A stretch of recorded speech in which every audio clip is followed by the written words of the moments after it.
Let me just jump into it, because one of the main things as men we generally don't talk about is fear.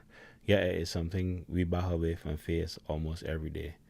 You may think this is a weakness, but being brave and having courage is only possible through overcoming fear. Whether we want to admit it or not, we are all afraid of something. When I think about most of my childhood and young adult life, death was my biggest fear. And that led me down the path of being an adrenaline junkie and being reckless. But looking back, I wasn't even sure if it was a healthy choice, but it was pretty fun. But now that I'm a father, I fear failing the most. Fear of failing my family, fear of not being stable enough, fear of making the wrong decision, fear of being too hard, too soft, too absent, too distracted, fear of becoming the person that hurt me and disappoint me the most. The real difference this time around, though, is that I've learned that a father's fear is connected to love and the intrinsic responsibility to protect, provide, and to guide your family. And I can stick a pin there, and on the topic of fear, I can touch on Timothy 1:7, because to conquer fear, we gotta be as men, we gotta be faithful, we gotta be God fearing, because. So Timothy 1:7, right? For God hath not given us the spirit of fear, but of power and of love and of a sound mind. Because when I think about fear, and I think about that comfort that I have with scripture and with God, and knowing that somebody is behind your back, somebody got you, somebody holding you up. Because we not in this thing alone. That's why fellowship and community is important. But even as a man, we sometimes just be so alone, and we just face things by ourselves a lot of the time. But we not really by ourselves. We blessed by the Father, and the Father there with us, even in the darkest of times, even in the weakest of times, in the times that we not even sure how we gonna move forward. The Father there with we all the time, whispering in our ears words of encouragement, blessing you with the strength to move forward, right? The next thing that we have to talk about is disappointment and acknowledging the letdowns and the issues that we had with our own fathers. And it might not apply to everyone equally, but some men are not just learning how to be fathers, they're doing this while navigating the disappointment and the scars their own fathers left behind. When you think about it, some of us grew up in fatherless homes. Some had fathers in the home, but the relationship was either strained or broken completely. For me, I grew up in a fatherless home. I knew it had an impact on my life, but looking back, I wasn't really sure whether it was a positive or a negative impact. I don't think it ever really bothered me, because I was lucky enough to still have strong role models around me. But what was ironic, the stable role models that I found came from homes with present fathers. I never hated my dad. I never found myself being angry at him for not being there. I had life, right? I mean, I couldn't have had this life without a dad. So I guess he did one thing right. The only time I really felt disappointed in him, though, is when I tried to reach out to him and let him know that he had a granddaughter.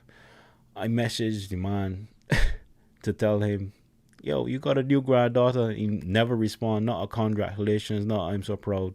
Not this makes me so happy. Nothing. I'm not sure if it was more surprise or it was just the fact that I didn't know if he was happy that he had a grandfather. I mean, a granddaughter, right? Because he was a grandfather, and it was like I would figure that the man would be happy enough to just respond, because it wasn't that he wasn't in my life because we had a problem. He just wasn't there. He moved away, and he just wasn't there. I seen him a couple times in life. We talk or whatever, but that was it. But regardless, I figured the only path I had forward was to develop a healthy relationship with my daughter, was to forgive him, understand that everybody is human, we all make mistakes, and the best thing that we could do is just learn from our mistakes and forgive ourselves, even when we also disappoint others. And that brings me to courage, because it takes courage to overcome disappointment. And how do we find the strength and the motivation and the courage to push through the fear and the disappointment that we had in life? For me, the first thing is always going to be scripture. The Bible is chock full of historical records and accounts of unwavering faith, bravery in the face of insurmountable odds. And you know, when we look at the Bible, we see strong men in the Bible. Not only do we see strong men, we see men that was in battle, that we see men that was flawed, we see men that conquer, we see men that had doubt, we see men that went through tribulations, and a lot of them was fathers, right?